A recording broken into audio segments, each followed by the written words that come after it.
रामायण में हनुमान जी का किरदार बेहद दिलचस्प और प्रेरणादायक है। ये एक ऐसा अवतार हैं जिन्होंने आम जन के लिए कई प्रेरणादायक किस्से और चरित्र स्थापित किए हैं। हनुमान जी को जितना समझा जाए उतना कम है। एक सरल भक्त, एक चंचल मस्तिष्क, एक वीर योद्धा और एक समर्पित सेवक और न जाने क्या क्या। पौराणिक मान्यताओं के अनुसार हनुमान जी या तो शिव का अंश हैं या फिर वो शिव का अवतार। लेकिन शिव जी तो महादेव हैं, फिर उन्होंने भगवान विष्णु का सेवक होना क्यों चुना? चलिए समझते हैं। पौराणिक मान्यताओं की माने तो भगवान विष्णु जब राम अवतार में पृथ्वी पर आए तो उन्हें एक ऐसे परम भक्त और सहयोगी की आवश्यकता थी जो हर परिस्थिति में उनकी सहायता कर सके।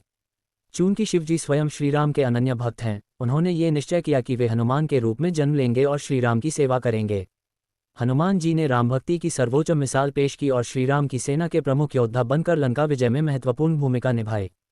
कई मान्यताओं में ये भी कहा जाता है कि शिवजी त्रिकालदर्शी हैं और उन्होंने ये देख लिया था कि भगवान राम को पृथ्वी का कल्याण करने के लिए एक सहायक की आवश्यकता पड़ने वाली है। इसलिए उन्होंने अपने रुद्रावतारों में से 11वां रुद्र अवतार यानी हनुमान का रूप में अवतार लेने का फैसला किया।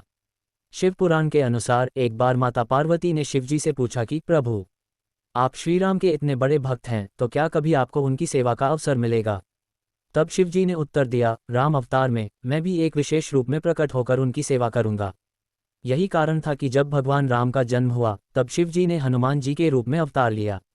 हनुमान जी को अमरता का वरदान। पौराणिक कथाओं के अनुसार हनुमान जी को अमरता का वरदान भगवान ब्रह्मा, भगवान विष्णु, भगवान शिव, माता सीता और स्वयं श्रीराम सहित कई देवताओं से प्राप्त हुआ था। ब्रह्मा जी ने हनुमान जी को अजेयता, किसी से पराजित न होने और मृत्यु से मुक्ति का वरदान दिया। हनुमान जी भगवान शिव के ही अवतार माने जाते हैं, इसलिए उन्होंने उन्हें चिरंजीवी अमर होने का आशीर्वाद दिया।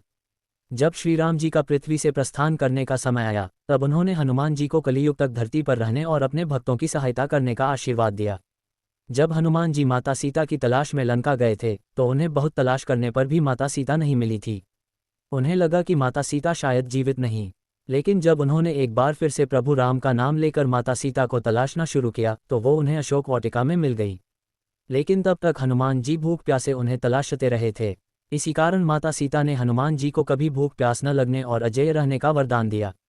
यमराज ने भी हनुमान जी को मृत्यु से अजेयता प्रदान की। अमृता के अलावा भी हनुमान जी को कई अन्य देवताओं से भी कई वरदान मिले थे। जैसे कि इंद्र ने वज्र से प्रहार के बाद हनुमान जी को किसी भी शस्त्र से अछूते रहने का वरदान दिया था। वहीं वरुण देव ने जल में न डूबने का आशीर्वाद दिया था और अग्निदेव ने हनुमान जी को अग्नि से न जलने का वरदान दिया।